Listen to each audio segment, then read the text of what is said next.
another day. But as many of you know, the League of Women Voters of Florida has a list of priority issues for 2025, legislative issues. And in the list is reproductive health and justice. And that's why this action team exists. With Florida's extreme abortion ban still in existence, pregnancy prevention is even more important. Under Florida law, schools do not have to teach sex education. If they do offer a lesson in sex education, they must emphasize abstinence as the expected standard. And Florida parents have the right to opt their children out of such classes if they wish.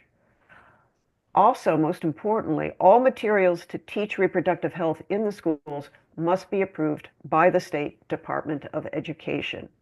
As we've read in the media lately, sex education curricula for some counties has eliminated some previous lessons on reproductive system, contraception, consent. So the question that we're posing to this group and to our speaker is, where do students go for accurate information in order to make a healthy decision?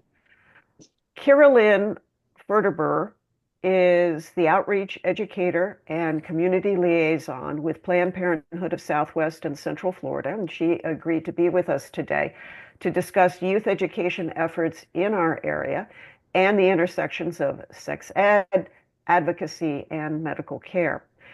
For years, Kira was the sexual violence prevention educator with Safe Place and Rape Crisis Center in Sarasota. She has delivered sexual assault prevention and response trainings all over Canada and the United States. Kira was a 2024 Sarasota Magazine Unity Award winner for her work to prevent teen dating violence and to empower teenage girls and people of all genders. So I'm looking forward to hearing what she's learned about what really works for our youth, from abstinence to birth control to consent education.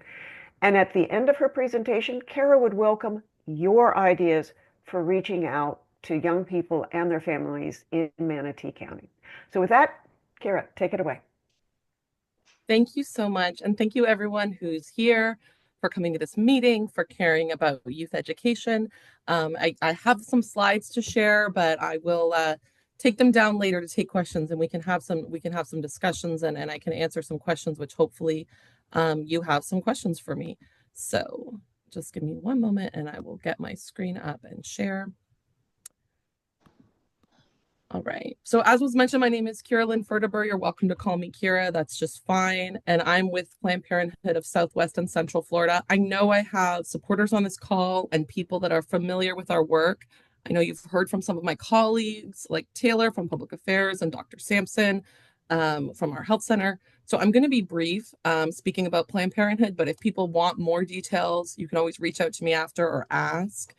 But just in case, I'm going to situate the work I do a little bit within Planned Parenthood. So I was really honored to represent us at the National Coalition Against Domestic Violence's conference. That's what this photo is of. And my background really is in sexual and domestic violence prevention and response. I made the decision to come after the Dobbs decision, after the fall of Roe. I made the decision to come and work full time at Planned Parenthood. But previously, I've collaborated with Planned Parenthood. I've been a supporter. I've been a patient. But I've been full-time on staff for 3 years here, and I do education and outreach, which is how I'm in front of you today. So I moved to the US 6 years ago, and it is a really different healthcare landscape than I'm used to, but there's a lot of things that are universal, worldwide when you work with survivors of violence or you work with people that are trying to access healthcare. So I'm really glad to talk to you all about that today. And like I said, if you have questions, I will definitely make time for questions as well. So I kind of thought I was maybe leaving the world of sexual and domestic violence a little bit behind to come and work at Planned Parenthood. I'm going to be a sex educator now, but really I still do a lot of work at the intersection of sexual violence, domestic violence, and reproductive health. We really only have one thing that we know of that we can do with young people that helps protect them from exploitation, and that's comprehensive sex education. So there's a lot of community factors that we can do to prevent violence. Of course, preventing people from perpetrating the violence, making resources available. But when people say, I have a kid, I want to keep them safe, tell them something. Often they want me to tell them, not to go on the internet and talk to a stranger, or they want me to give them some magic solution that will protect their child from abuse or exploitation, which I understand why, people want that. And the truth is, um, the only thing we really know of is comprehensive sex ed. And so I don't really see working at Planned Parenthood as a total change in my career. It's actually what makes sense to after all the years I worked in sexual and domestic violence specifically. So I'm really honored to get to do that work with such a great team at Planned Parenthood. And I'm not the only educator on the team. There's a lot of people doing great work here. So we are often known for our health services or sometimes our rallies, but we are the largest provider of sex ed in the US. And so if you didn't know that we have education, I do hear that sometimes. People ask me what I do. I tell them I'm a teacher. They say where, I say Planned Parenthood, and that's how they learn that there even is such a thing as sex ed. But we operate on what's called, we call it a three-legged stool. And it's not just three areas of priority. It's three things that all need each other in order to continue: medical services, education, and advocacy. So I know there's probably people on this call who've been involved in advocacy work. Every time that we were working on our ballot initiative, I was always glad when we had League of Women Voters registering people to vote, that kind of work. Of course, people know our medical services, but we also need sex ed in order for this stuff to have the impact that it has. So we can advocate for health services to be legal, or we can open our clinics and health centers and provide those health services. But without sex ed, people don't access those services. So it is great to have accessible legal abortion, prenatal care, all of the pregnancy care. But if someone doesn't have the education to know that their period being late means they might be pregnant, they're not calling us for prenatal care. They're not calling us for abortion care. And that's something we see in Florida. People telling us that they're pregnant and they're not exactly quite sure how it happened. And that's not that rare. People are missing very basic sex ed. So you might know our health services. We're known as an abortion provider. We're very proud to be an abortion provider. We also provide all kinds of birth control, emergency contraception. There's a whole list of our services here. One thing that I want to flag, we provide services for people who are not sexually active as well. So that can include people who might be experiencing a UTI, a yeast infection. They might want a contraception method in case they become sexually active, or for some other purpose, like regulating a menstrual cycle or treating anemia.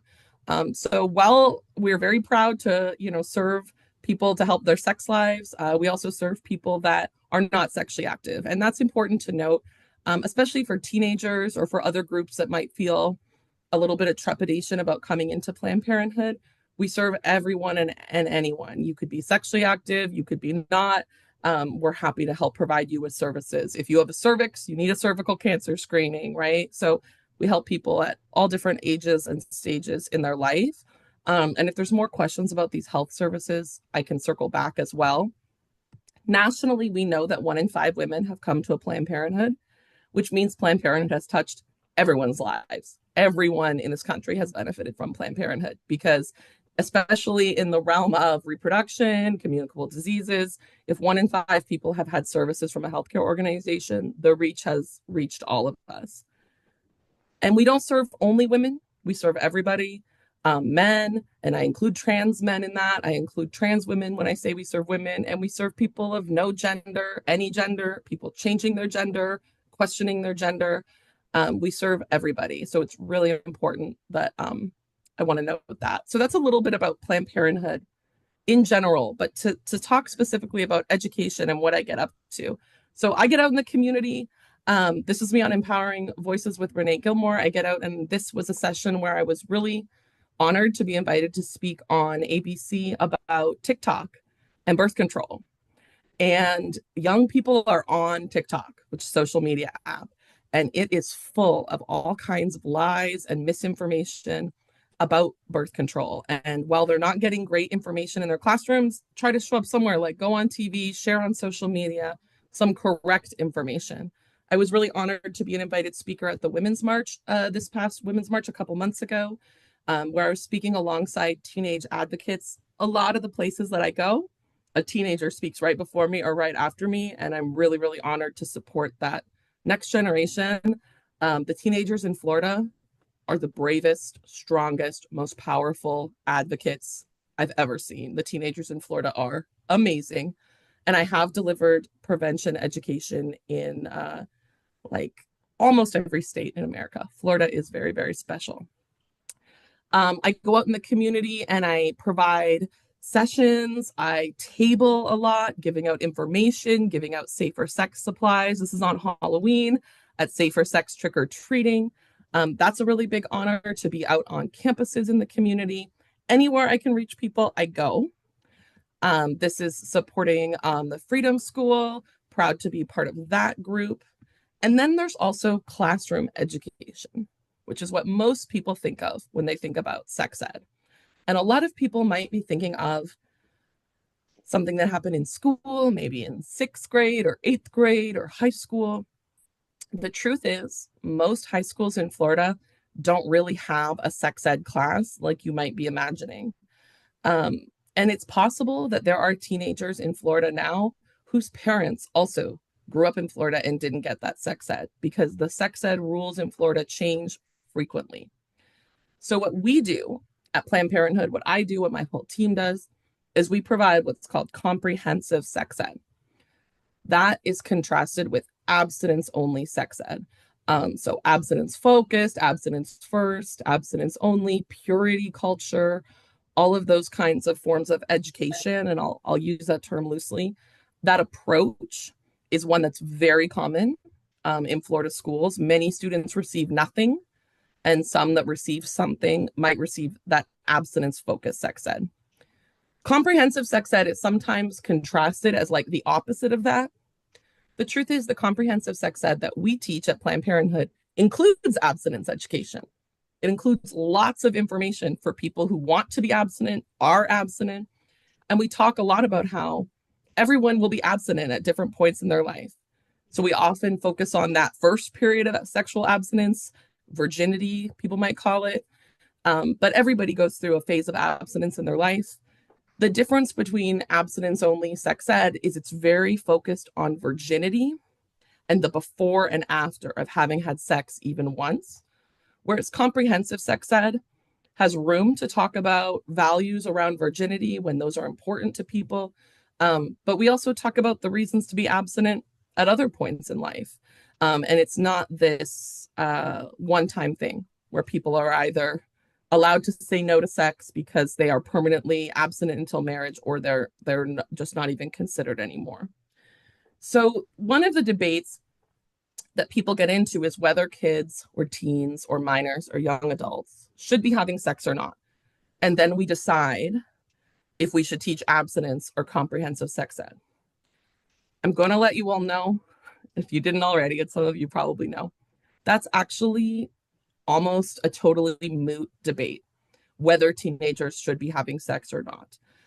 The truth is, we don't know how to make teenagers not have sex. Some will, and some won't. And while I really understand why certain groups want to keep that innocence for young people, some of the hesitance around comprehensive sex ed is coming from a good place, that people are too young or they're innocent. And because of my background in working with childhood sexual abuse survivors, I really do understand that. But the material shared in comprehensive sex ed is not more vulgar, profane, or explicit than what's readily available on their phones, on television, in movies. It's just medically accurate. It's not shaming. It's not trying to sell them anything. And when we don't give them this comprehensive sex ed, then they do reach for things like TikTok, where someone might not have their best interest. We have sexual predators, pornography that's not developmentally appropriate for teenagers to be learning what sex is from that resource. And we have a lot of companies trying to sell them things that may or may not work for their bodies, things that they may or may not need. Um, but whether somebody's receiving comprehensive sex ed or abstinence only sex ed, the truth is about half of teenagers will have sex before the end of high school and about half won't. And so that doesn't mean half of teenagers are having sex all through high school, just will have had sexual intercourse one time. It could be right before graduation, but one time in their high school career. And about half won't. And you can sometimes delay that first intercourse by a handful of months by overloading a teenager with abstinence messages. So if someone was going to have sex after homecoming in the fall, you might be able to pile so much abstinence only pressure on them that they delay until prom in the spring to have sex. But the young person who's received all those abstinence only messages is vastly less likely to pick up a condom, to call Planned Parenthood for birth control, to reach out to an adult if something goes wrong in that sexual encounter. If a sexual assault occurs, if they're worried they could be pregnant, they could have an STI, or they're just feeling feelings and they want to talk them out. When we pile shame and abstinence only messaging that comes from a negative place on young people, we also make it very difficult for them to have natural, healthy relationships with their sexuality, even later in marriage. Even if they decide that the right thing for themselves is to delay sexual intercourse until marriage, that shame does not automatically go away because you have a wedding ceremony. And there's a lot of people who are struggling with that in Florida, and we hear from those adults. And so one of the things I'm proud about is, yes, I teach young people what to do if they're choosing to have sex, which is things like make sure it's consensual, make sure it's safe, make sure you're ready, make sure you communicate. But I also help with refusal skills. I also hear from teen girls who say to me, I had sex with my last boyfriend, so my new boyfriend says I have to. I don't know how to navigate this. And abstinence only education has nothing for those girls. In terms of virginity pledges and purity rings, and abstinence until marriage and focusing on your decisions because of an imaginary future husband, once those people have experienced any kind of sexual contact, the messaging of their worthiness and their value goes away in abstinence only sex ed. And I'll share with you, I'll try not to be too upsetting in it, but I'll share with you one story that's always stayed with me. And you can look this up and watch it yourself if you'd like. But most of us might remember the story of Elizabeth Smart. She was kidnapped and, in a rare turn of events, found alive many months later. And I have no doubt that her parents love her and her community loves her, but she was sent to this kind of abstinence only sex ed that's very common.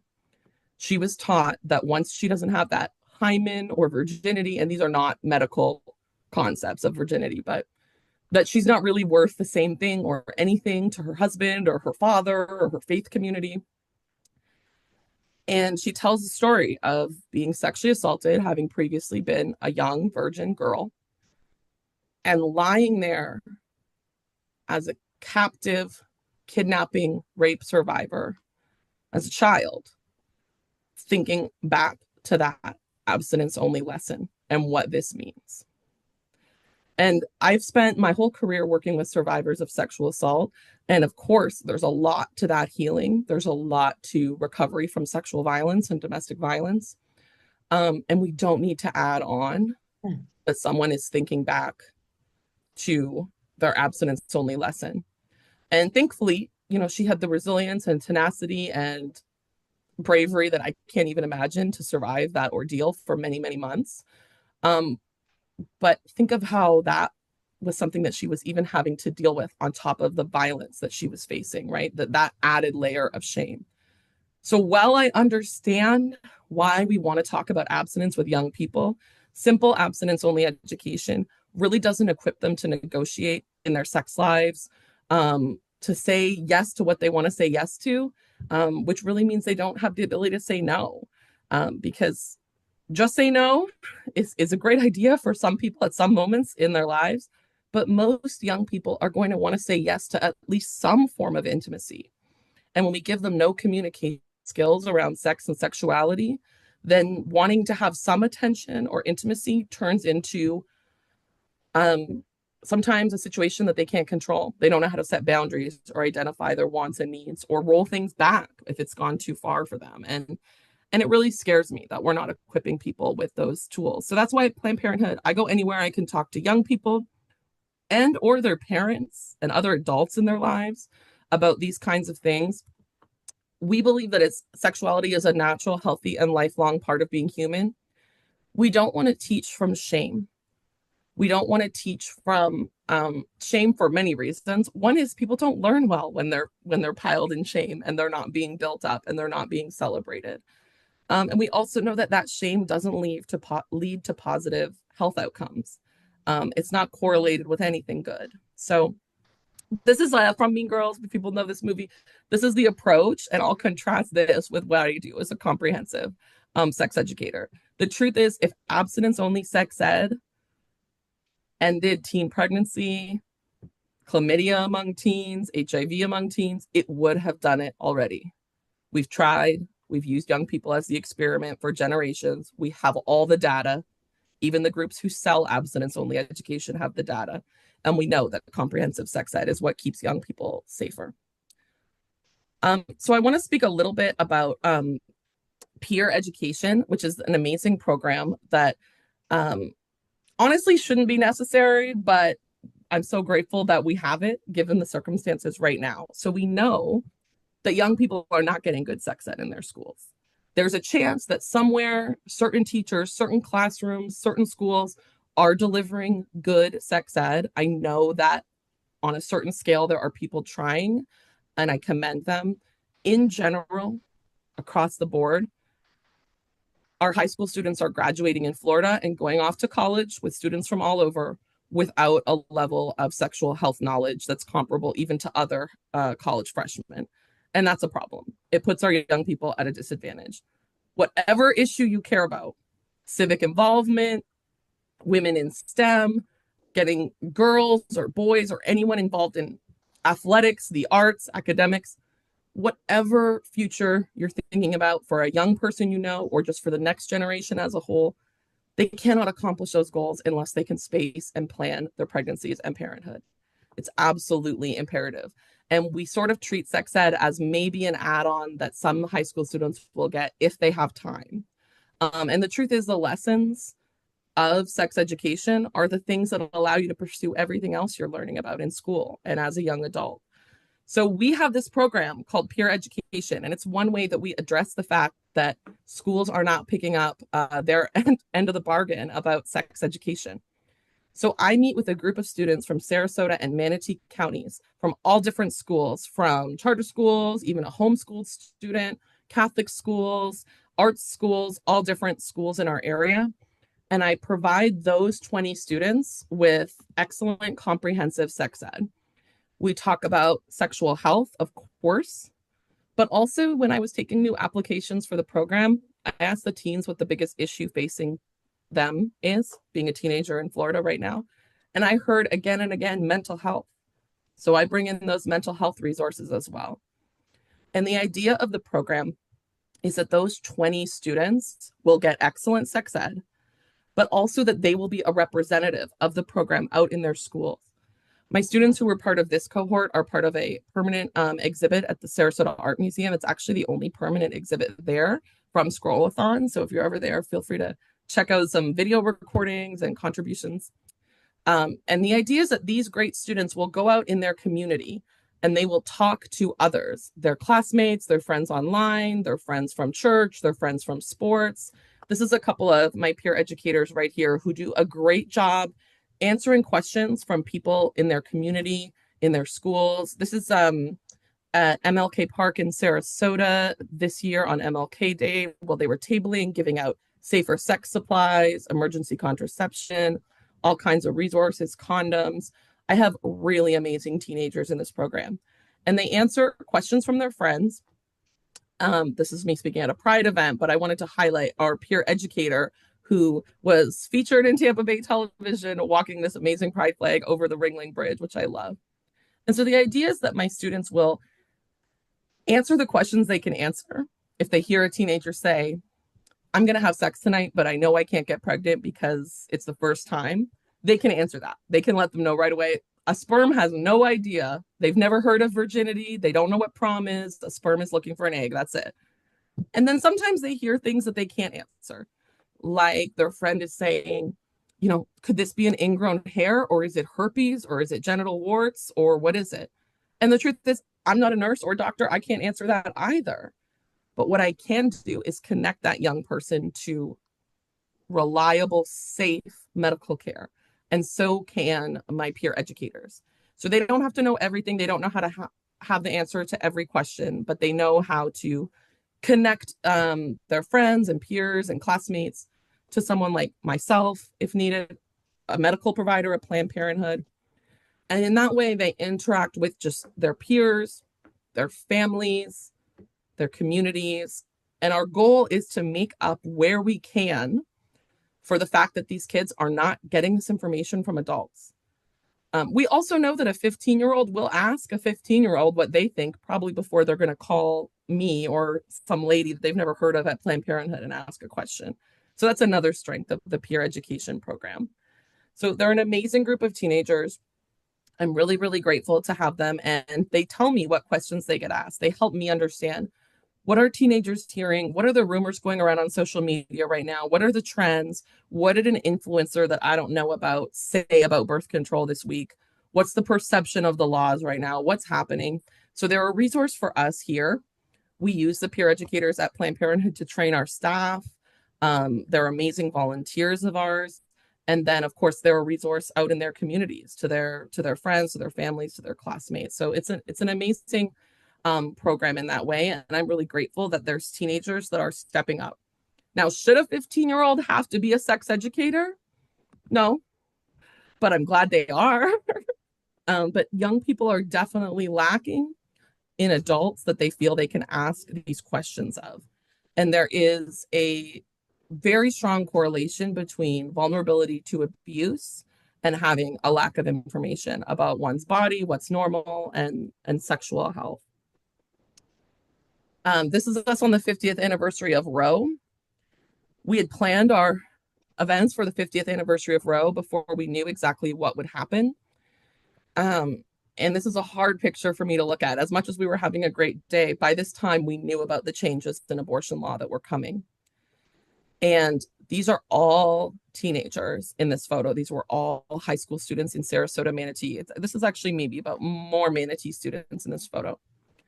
These kids are entering their adult lives, their sexual lives at some point, with fewer rights than their parents and probably their grandparents in the state of Florida. That's a hard thing. I want the girls in this photo, I want everyone in this photo to go to college if that's their goal. I want them to accomplish their dreams.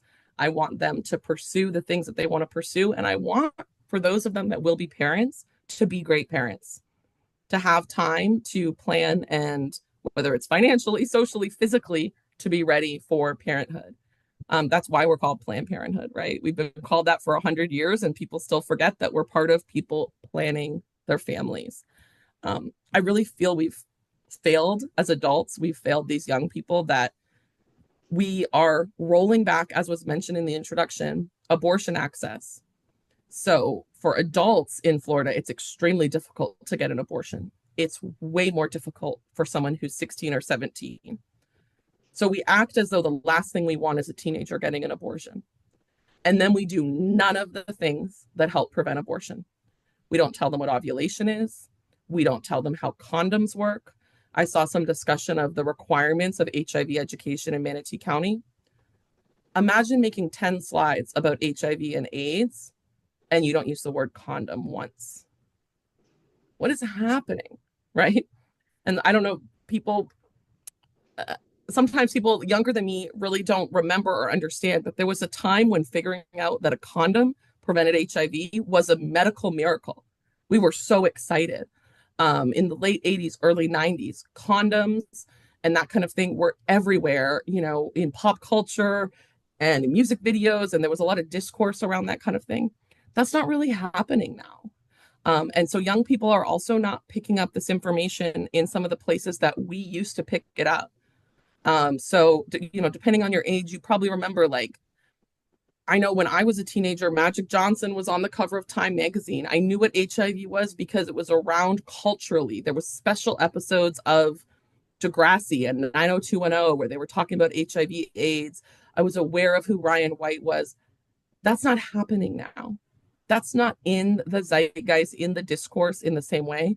And everyone doesn't sit down to watch the same very special episode of Blossom or what have you.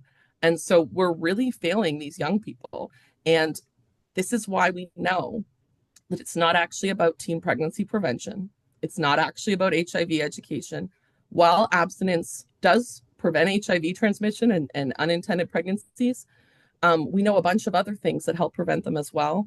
And we're making those things like education, contraception, and condoms impossible for young people to access. We are absolutely setting them up to fail. If you don't know what ovulation is, how can you avoid a pregnancy, right? And they don't know what ovulation is. And the people who write the laws don't all know what ovulation is either. This is here in our Sarasota Health Center. So we are the abortion provider for Manatee County as well. We're really proud to do that. Many of you have probably been here in person, but in case you haven't, these are my teens welcoming people over at an event that we had. We also publish a magazine called The Naked Truth. This is myself with my colleagues, Danielle and Megan, and also with Courtney and Neela, who are editors of our magazine. If you've never read The Naked Truth, I will send you a link. I can also give you a hard copy. We make a podcast. We let the teens take over our social media because they told us they want to talk directly to our followers. As I mentioned, we make this full color, glossy magazine full of art, poetry, interviews, articles, 100% by young people in Florida. There is not an adult writing for this. It is made by youth and for other youth with what they consider important and relevant. And I'm just gonna wrap up my remarks by sharing a little thing from this exercise that I had done, which is my orientation for peer education every year. I ask the people who were in peer ed last year what was their favorite part, because I want to do whatever they liked last year again this year. And I got this card. And I want to read it to you. So a lot of them wrote what field trip they liked, what guest speaker, which pizza lunch which place to order food from, so I can keep doing what they like. And when I was collecting these this year, I read this one. My favorite part of peer ed last year was how safe of a space you made it for us to learn and share.